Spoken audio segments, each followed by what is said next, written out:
E aí, alunos, beleza? Meu nome é Fábio e essa é a nossa 7ª aula do nosso curso em que eu quero ensinar para você a como programar em C. Na aula de hoje, a gente vai ver um pouco sobre operações matemáticas e alguns detalhes que a gente tem que ficar sempre muito atento quando a gente está fazendo essas operações matemáticas. Além disso, a gente vai olhar para algumas funções matemáticas que a gente pode estar utilizando, como por exemplo, da raiz quadrada e da potência, e também alguns detalhes que a gente tem que ficar atento quando a gente faz algumas divisões, quando a gente faz multiplicações, e com isso a gente vai estar trabalhando com casting de tipos, que é quando a gente força um número para algum tipo de dado específico que a gente deseja. A aula de hoje vai ser mais prática, então a gente vai direto para o CodeBlocks e eu vou mostrar para vocês tudo com exemplos. Aqui no CodeBlocks, a primeira coisa que eu fiz foi declarar 3 variáveis do tipo inteiro e fazer operações de soma, subtração e multiplicação. Então, se a gente executar, a gente tem o resultado da soma, da subtração e da multiplicação. Agora aqui eu coloquei uma coisa que a gente tem que ficar atento quando a gente faz multiplicações, quando a gente faz potências ou quando a gente está trabalhando com números grandes. Eu fiz uma multiplicação em que eu tenho um número 10 à quinta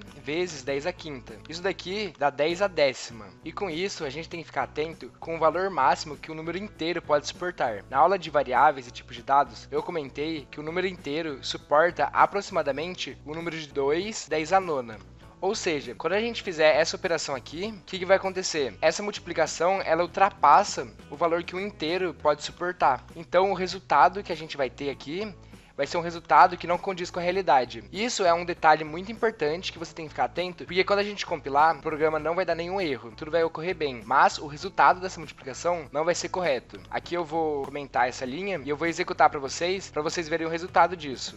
Quando a gente executa isso, o resultado dessa multiplicação maior dá um número muito estranho. E a gente pode olhar aqui, ó, que eu fiz uma multiplicação com um número só com zeros. Então é impossível que dê esse resultado. Isso está acontecendo porque está estourando o número inteiro. Uma alternativa para a gente estar trabalhando com números grandes é a gente usar o long int, porque essa representação permite que a gente salve valores de até aproximadamente 9 vezes 10 a 18, que é consideravelmente maior do que o número inteiro comum.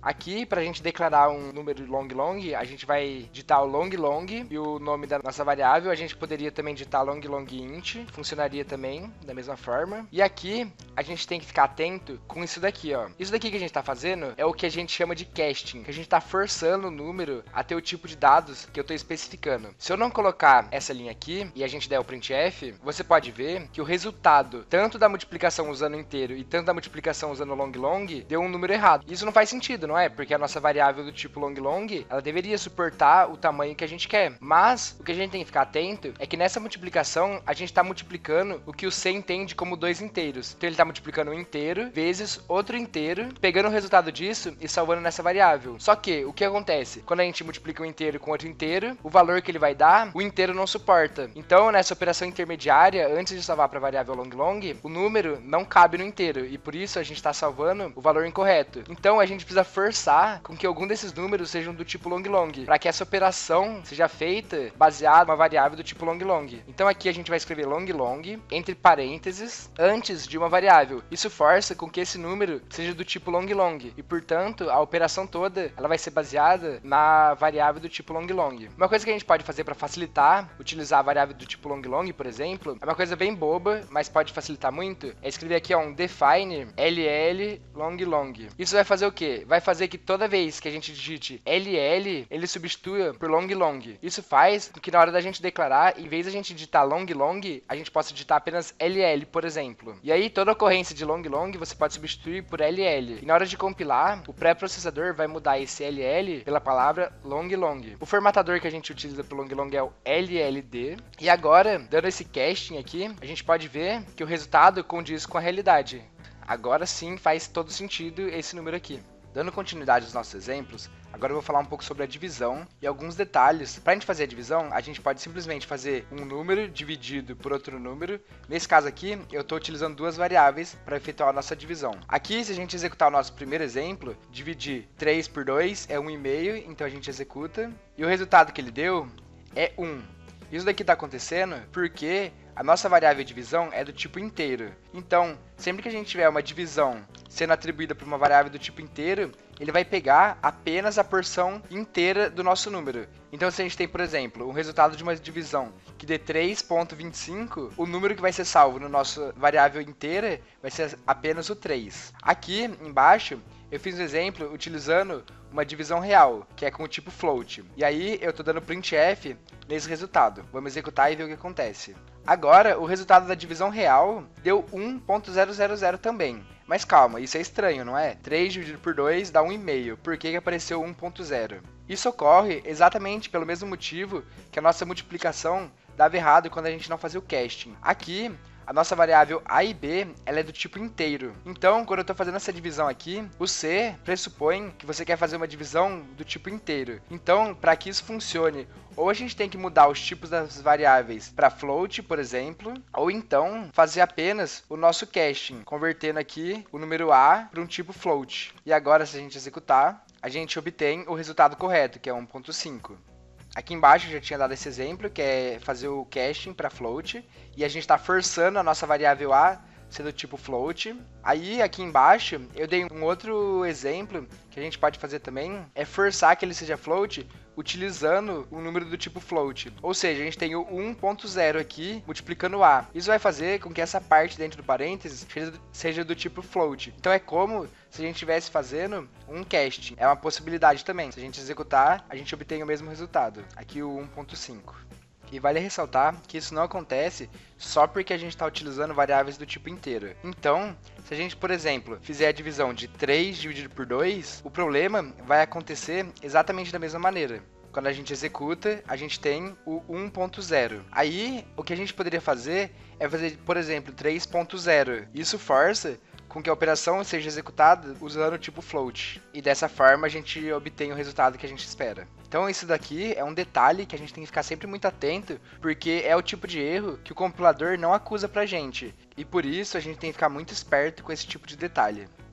A última operação matemática que eu vou estar mostrando para vocês é o do resto da divisão inteira. Na matemática, quando a gente divide dois números inteiros, a gente vai ter o resultado e também o resto, que é o que sobrou da divisão inteira. Então, se a gente dividir 3 por 2, a gente vai conseguir dividir uma vez e vai ter o resto 1. Então, a operação de mod, que a gente vai utilizar esse porcento para fazer ela, vai dar o resto da divisão inteira. Então, se a gente pegar aqui o A e o B e fizer o A mod B, que é o resto da divisão inteira, a gente vai obter o valor 1 como resultado. Essa operação pode não parecer muito útil, mas em muitos casos ela é bastante útil. Por exemplo, para a gente ver se o número é par ou ímpar. Se a gente fizer o resto da divisão por 2 com um número, a gente consegue descobrir se ele é par ou ímpar. Porque todo número par dividido por 2 não vai ter resto. E o número ímpar dividido por 2 vai ter resto 1. Então, tá aí um exemplo da utilidade do resto da divisão inteira. Agora, para finalizar, eu vou falar um pouco das funções matemáticas que a gente pode estar utilizando se a gente incluir a biblioteca math.h.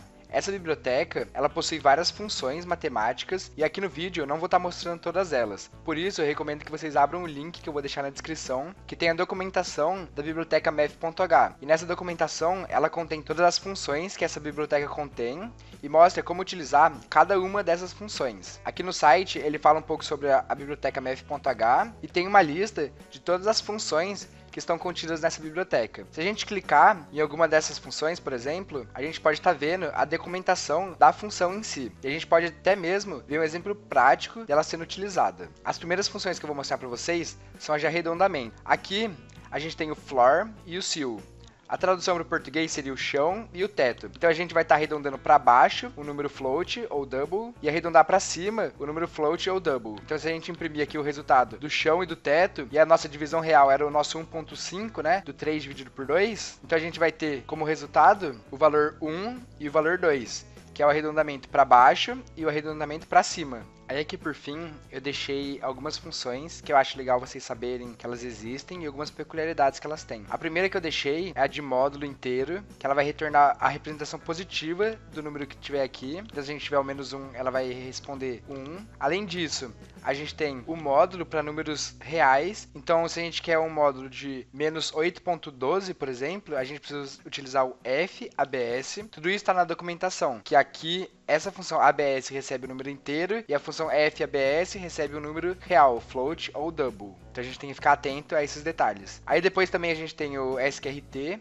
que é para fazer a raiz quadrada, e aí ela recebe como argumento, ou seja, o número que vai ser passado aqui, ele vai ser sempre um número float. Então a gente passaria o 9.0 aqui, e ele vai retornar o número float também, que é o resultado da raiz quadrada. E aí também, por fim, a potência, a gente tem que ficar bem esperto com isso dela utilizar os números floats como argumentos. Então aqui a gente tem o 3, que vai ficar elevado a 2, e esses números, eles são sempre números float. E isso vai dar o resultado 9.0, mas a gente tem que ficar atento que isso pode gerar algumas imprecisões algumas vezes, sabe? Porque como ele está utilizando float, ele vai dar um resultado que é aproximado. Então, em alguns casos, pode ser que, por exemplo, 3 elevado a 2 não dê exatamente 9.0 e sim 9.001. Então a gente tem que ficar atento com isso, e quando a gente quer evitar essas imprecisões, a gente pode fazer as nossas próprias funções de potência, que a gente vai aprender mais pra frente como fazer isso. Então aqui, se a gente executar isso daqui, a gente tem os resultados aqui do módulo. Então a gente tem o 1 positivo, o número do módulo real positivo também, o 8.12, a nossa raiz quadrada 3 e a nossa potência 9. Bom, alunos, por hoje é só. A aula de hoje teve bastante conteúdo, então eu recomendo que você pratique e veja esses exemplos e tente refazer na sua máquina. Recomendo também que acesse o link e dê uma olhada nas funções que estão contidas na nossa biblioteca math.h. Se você gostou do vídeo, deixe seu like e também se inscreva no canal para acompanhar as próximas aulas. Muito obrigado e até a próxima!